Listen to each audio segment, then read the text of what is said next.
Namaskar. Life of Swami Vivekananda by his Eastern and Western disciples. हमारे channel Ramakrishna का नरेन में आपका स्वागत है। पिछले भाग के अंत में हमने सुना नरेंद्र का ब्रह्मा समाज में गहरा जुड़ाव था। उन्होंने जातिवाद, मूर्ति पूजा और बहुदेववाद का विरोध किया। वे महिलाओं की शिक्षा और समाज सुधार के प्रबल समर्थक थे। नरेंद्र का जीवन शुद्धता, अनुशासन और उच्च आदर्शों से प्रेरित था। इस भाग में हम श्री रामकृष्ण के जीवन के प्रारंभिक काल और उनके आध्यात्मिक संघर्षों के बारे में सुनेंगे। आत्मा और पदार्थ के क्षेत्र में संतुलन स्थापित करने के लिए उन्होंने असाधारण आध्यात्मिक साधना की। उनके जीवन की प्रेरणा और भक्ति ने ईश्वर की प्राप्ति की तीव्र इच्छा को चरम तक पहुंचा दिया, जो एक दिव्य अनुभव में परिणत हुआ। स्वामी विवेकानंद की अद्भुत जीवन यात्रा का हिस्सा बनने के लिए इस भाग को अंत तक सुने।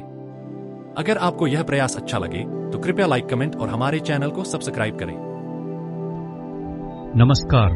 Life of Swami Vivekananda by his eastern and western disciples. Shri Ramakrishna, episode 14।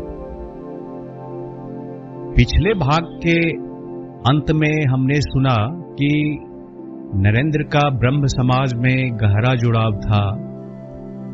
उन्होंने जातिवाद, मूर्ति पूजा और बहुदेववाद का विरोध किया। वे महिलाओं की शिक्षा और समाज सुधार के प्रबल समर्थक थे और उनका जीवन शुद्धता, अनुशासन और उच्च आदर्शों से प्रेरित था। अब हम आगे की गाथा सुनते हैं। जय स्वामी विवेकानंद। समायोजन प्रकृति का नियम है, चाहे वह आत्मा के क्षेत्र में हो या पदार्थ के क्षेत्र में। एक अज्ञात नियम के माध्यम से पूर्व और पश्चिम दो प्रकार की गतिविधियों में अपनी रुचि दिखाते हैं। एक मुख्य रूप से आत्मा के क्षेत्र में और दूसरा उतने ही बड़े पैमाने पर पदार्थ के क्षेत्र में। उस आदर्श की शानदार परिणति के लिए जिसकी ओर पूरी मानवता अपने विज्ञान, दर्शन, तत्वमीमांसा और धर्म के माध्यम से बढ़ रही है।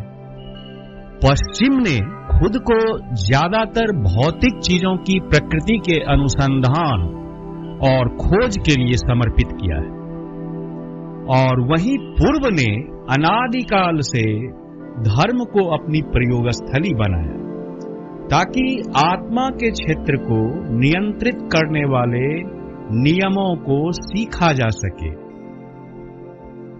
दोनों आदर्श मानवता की प्रगति के लिए आवश्यक हैं, जिसका भविष्य पूर्व और पश्चिम के बीच सहयोग और आपसी समझ पर टिका है। पिछली सदी में आध्यात्मिक तल पर एक और समायोजन की आवश्यकता थी। भौतिकवादी विचार अपनी महिमा और शक्ति के चरम पर थे। उच्च आदर्शवाद की जगह भौतिकवाद की अनियंत्रित वृद्धि ने दुनिया को नियंत्रित किया।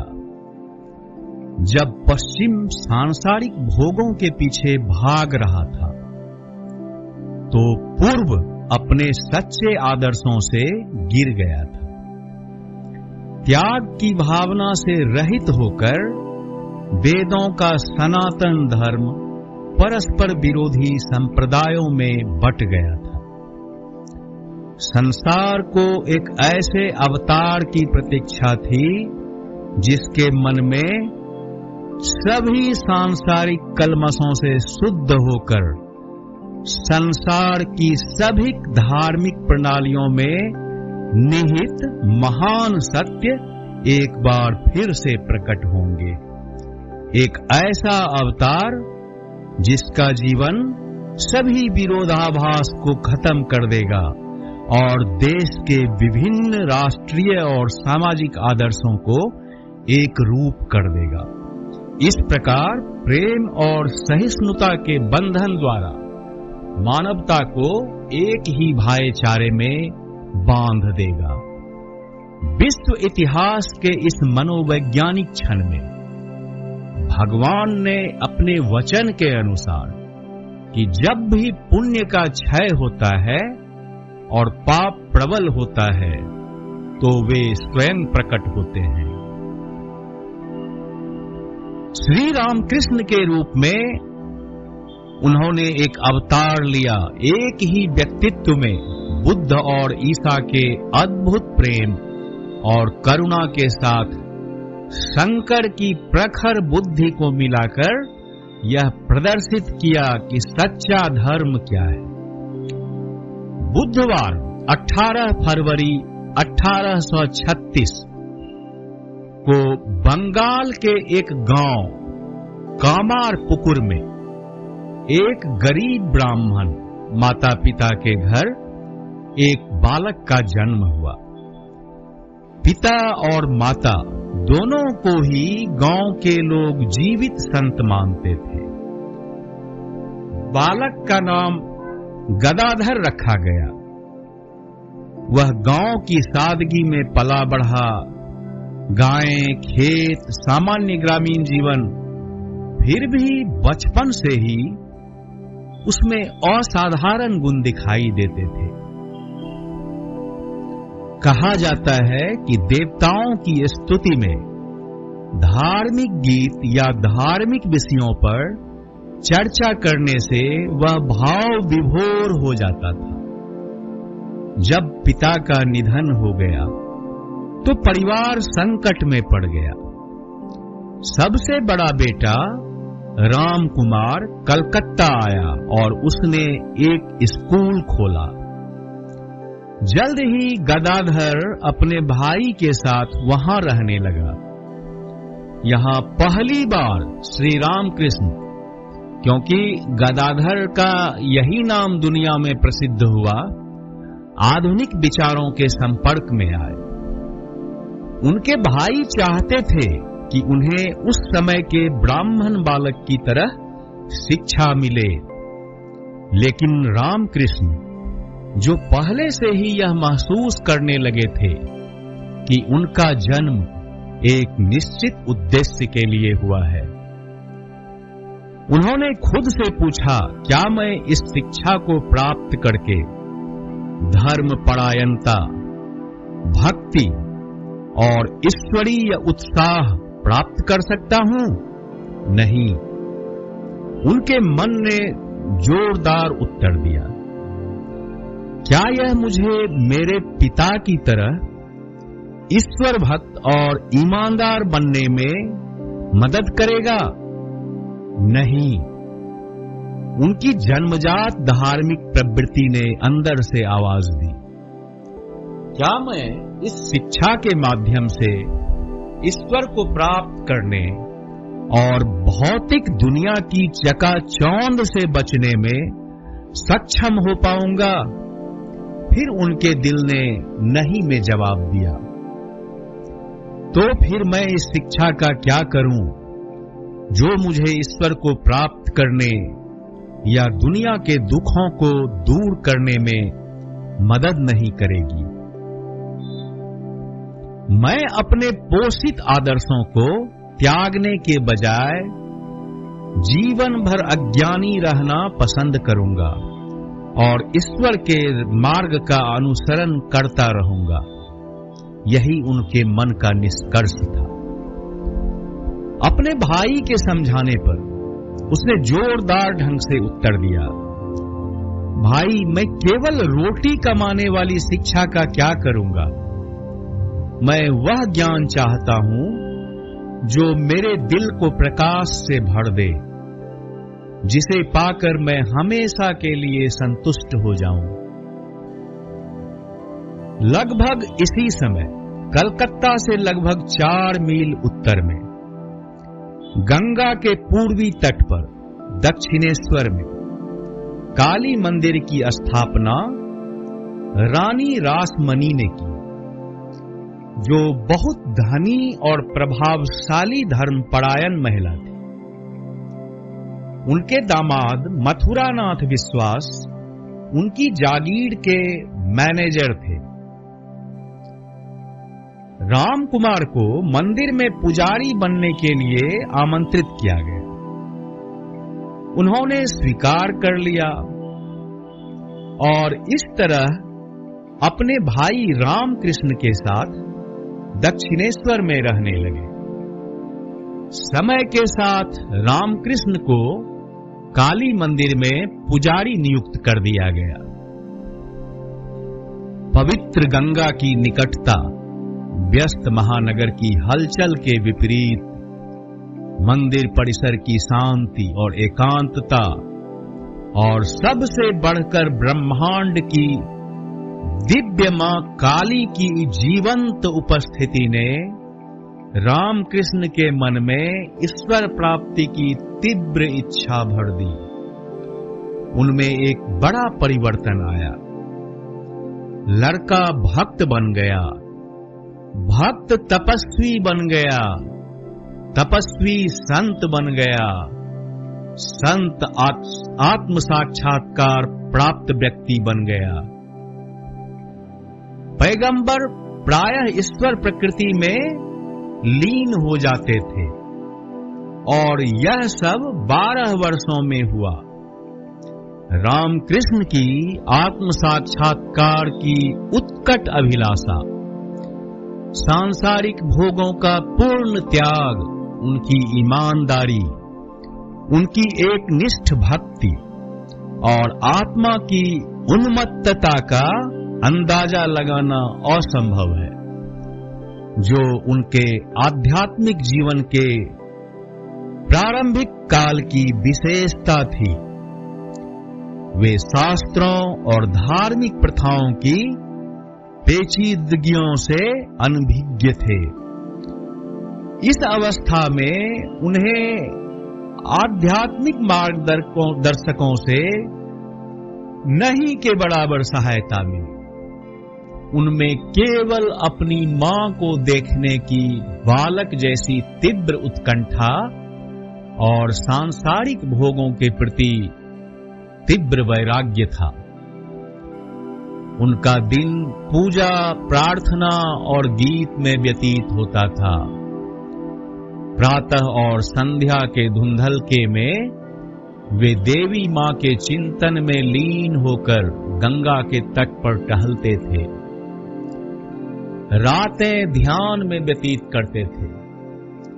इस प्रकार जब उनके आसपास के लोग तरह तरह की तुच्छ बातों में अपना समय बर्बाद कर रहे थे, तो वे ईश्वर की तीव्र प्यास में दिन रात जल रहे थे। मां का दर्शन रामकृष्ण का एकमात्र जुनून बन गया, पर अभी तक साक्षात्कार नहीं हुआ था। दिन महीने बीतते गए, पर उनका उत्साह कम नहीं हुआ। अपनी दिव्य मां के लिए तरप की पीड़ा धीरे धीरे बढ़ती जा रही थी। शाम को गंगा के तट पर वे जोर से चिल्लाते, एक और दिन बेकार गया मां, क्योंकि मैंने तुम्हें नहीं देखा। इस छोटे से जीवन का एक और दिन बीत गया और मुझे सत्य का साक्षात्कार नहीं हुआ। फिर उनके मन में संदेह पैदा होते और वे कहते, मां तुम क्या सच में हो या कल्पना है? यह सब केवल कविता है जिसमें कोई सत्य नहीं। यदि तुम हो तो मैं तुम्हें क्यों नहीं देख सकता? क्या धर्म केवल एक कल्पना है, केवल एक हवाई महल? लेकिन यह संदेह केवल क्षणिक था। एक पल में उसे उन लोगों के जीवन और संघर्ष की याद आती जिन्हें ईश्वर के दर्शन का सौभाग्य मिला था, और वे अपने प्रयासों को दोगुना कर देते। एक दिन पीड़ा असहनीय हो गई। यह एक असहनीय दर्द था। भगवत दर्शन के बिना जीवन बेकार है, ऐसा अनुभव करते हुए और उसे समाप्त करने का निश्चय करते हुए उन्होंने माता के मंदिर में लटकी तलवार को पकड़ लिया अचानक ही दिव्य मां ने अपने तेज से सब कुछ प्रकाशित करते हुए स्वयं को उनके सामने प्रकट कर दिया। वे बेहोश होकर फर्श पर गिर पड़े। उसके बाद क्या हुआ यह उन्हें नहीं मालूम, ना ही यह कि वह दिन या उसके बाद का दिन कैसे बीता, क्योंकि उनके भीतर एक अवर्णनीय आनंद का प्रवाह था जो नया था और मां की दिव्य उपस्थिति का प्रत्यक्ष अनुभव देता था। इस दर्शन के बाद श्री रामकृष्ण भगवान के प्रति आसक्त हो गए। इसके बाद का काल रोमांचकारी आध्यात्मिक अनुभवों से भरा हुआ था। वे अभी एक नए असीम क्षेत्र में कदम रख रहे थे। उन्हें विविध प्रकार के दर्शन हुए, समाधि में भी और सामान्य चेतना में भी। ऐसा लगता था मानो वे किसी दूसरे क्षेत्र में रह रहे हों, जहां वे अजीब प्राणियों के साथ संवाद कर रहे हैं। उनके आसपास के लोगों को यह सब पागलपन जैसा लग रहा था। यद्यपि युवा पुजारी को दिव्य मां के दर्शन का आशीर्वाद मिला था, लेकिन वह खुश नहीं था, क्योंकि वह दर्शन निरंतरता में नहीं था। उसने अपने संघर्षों में नई ऊर्जा डाली, अपनी प्रार्थनाओं को तेज कर दिया। जैसे जैसे उसकी अनुभूति गहरी होती गई, निरंतर मां के दर्शन होने लगे। मंदिर में छवि गायब हो गई और उसकी जगह पर जीवित मां खड़ी थी, मुस्कुरा रही थी और आशीर्वाद दे रही थी। उसने अपने हाथ पर मां की सांस भी महसूस की और मंदिर की ऊपरी मंजिल पर जाते समय उसकी पायल की झनकार भी सुनी। अपनी दिव्य मां से अलग होने का एहसास धीरे धीरे गायब हो गया और वह उनका बच्चा बन गया। इस प्रकार उनका पूरा मन और तंत्रिका तंत्र सत्य के प्रति समर्पित हो गया, जिस पर किसी भी सांसारिक उत्तेजना का कोई प्रभाव नहीं था। उनके मन से यौन चेतना पूरी तरह से खत्म हो गई थी। मथुरानाथ ने उन्हें गुप्त रूप से लुभाने की भी कोशिश की, लेकिन वे इन परीक्षणों से पूरी तरह से अछूते रहे। वे पवित्रता और आत्मसंयम के प्रतीक थे।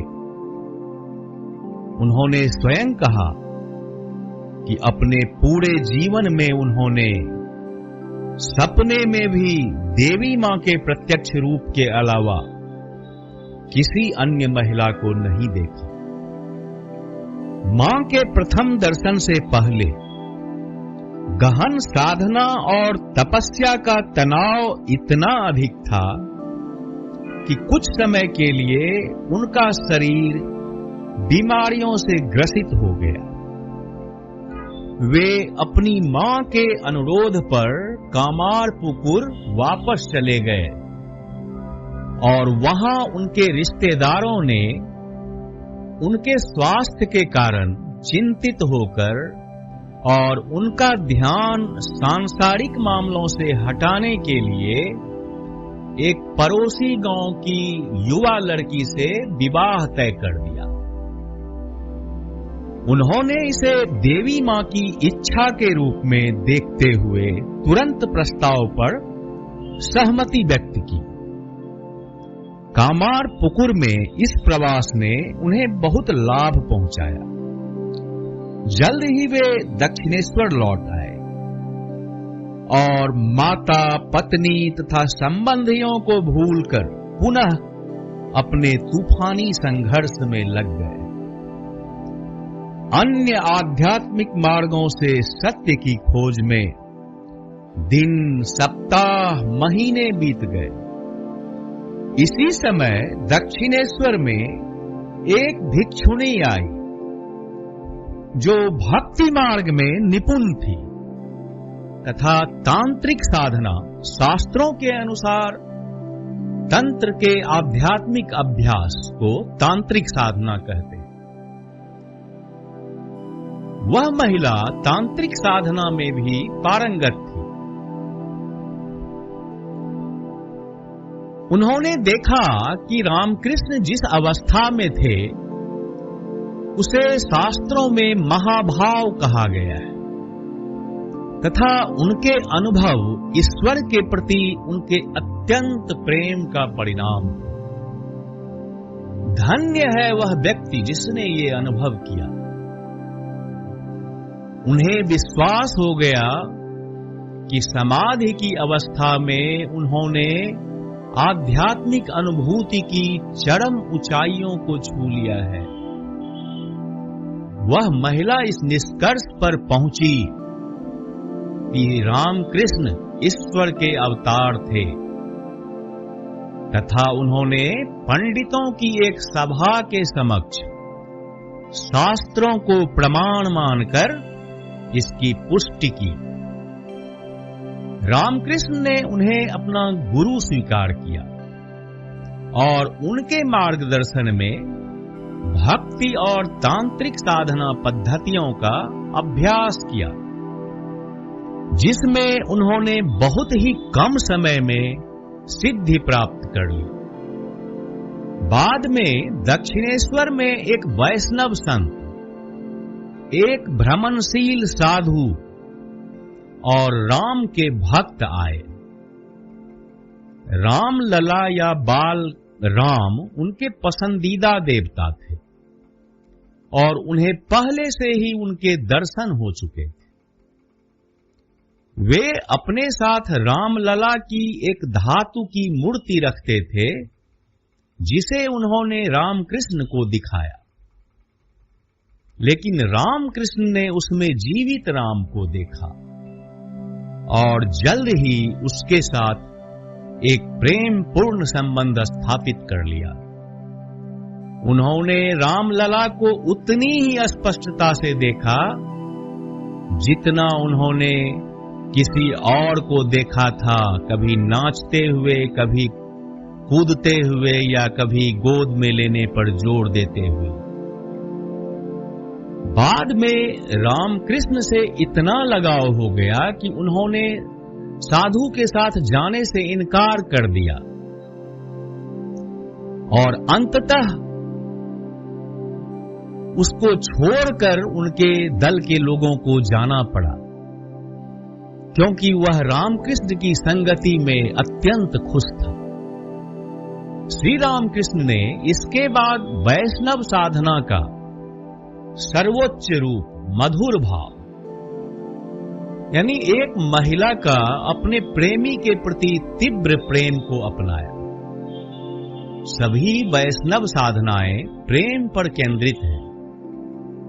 इस साधना में उपासक और पूज्य के बीच सबसे घनिष्ठ संबंध पाया जाता है। यहाँ आदर्श की भव्यता नहीं, बल्कि संबंध की मधुरता और निकटता मायने रखती है। इस उपासना पद्धति का सबसे सुंदर उदाहरण श्री राधा के जीवन में मिलता है और इस मार्ग का आदर्श भक्त वह है जो अपने निजी सुख या सुविधा की परवाह किए बिना केवल अपने प्रियतम की सुख सुविधा को देखता है। यह साधना लिंग बोध को जड़ से मिटा देती है। आत्मा में कोई लिंग नहीं होता, वह ना तो नर है और ना ही नारी। लिंग शरीर का है। जो व्यक्ति परमात्मा तक पहुंचना चाहता है उसे लिंग भेद से मुक्त होना चाहिए। श्री रामकृष्ण ने इस साधना को उत्साह के साथ अपनाया। उन्होंने हर चीज में नारीत्व को शामिल किया। स्त्रियों के तरह कपड़े पहनते और बोलते थे। मथुरानाथ के परिवार की स्त्रियों के साथ रहते थे। उन्होंने उनके जीवन के हर पहलू को अपना लिया, जब तक कि उन्हें अंततः यह पता नहीं चल गया कि सत्य को स्त्री के रूप में भी प्राप्त किया जा सकता है।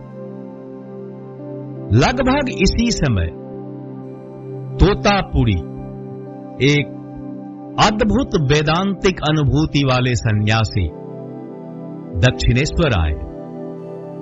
श्री रामकृष्ण की आध्यात्मिक प्रतिभा की सराहना करते हुए उन्होंने पूछा कि क्या वे उन्हें अद्वैत दर्शन का रहस्य सिखा सकते हैं।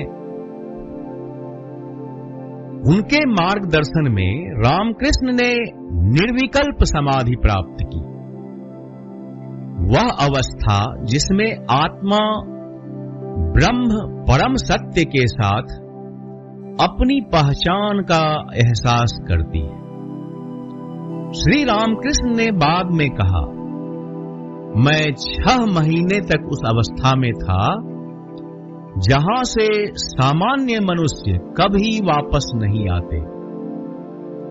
उनका शरीर केवल 21 दिनों तक जीवित रहता है और फिर पेड़ से सूखे पत्ते की तरह गिर जाता है। तोतापुरी को इस सर्वोच्च चेतना को प्राप्त करने में 40 वर्ष लगे थे, लेकिन रामकृष्ण ने इसे एक ही दिन में प्राप्त कर लिया। एक घुमक्कर भिक्षु जो अब तक कभी भी 3 दिनों से अधिक एक स्थान पर नहीं रहा था, वही तोतापुरी 11 महीने तक दक्षिणेश्वर में रहे। इस अद्भुत शिष्य को अपना ज्ञान प्रदान किया, अद्वैत की ऊंची ऊंचाइयों पर दृढ़ता से स्थापित किया। बदले में शिष्य अपने गुरु का मार्गदर्शक बन गया और उसे सत्य के व्यक्तिगत पहलुओं की वास्तविकता के बारे में प्रबुद्ध बनाया, जिसे तोतापुरी ने अब तक पहचानने से इनकार किया था। श्री रामकृष्ण ने हिंदू धर्म के अलावा अन्य धर्मों के आदर्शों को भी साकार किया। उन्होंने अपने निजी अनुभव से पाया कि सारे धर्म उसी लक्ष्य की ओर ले जाते हैं। विभिन्न संप्रदाय के लोगों के साथ अपने संबंध में उनकी अनुभूतियों की तुलना करने पर वे इस निष्कर्ष पर पहुंचे कि सभी धर्मों का अंतिम लक्ष्य एकमात्र सत्य के विभिन्न पहलुओं की प्राप्ति है।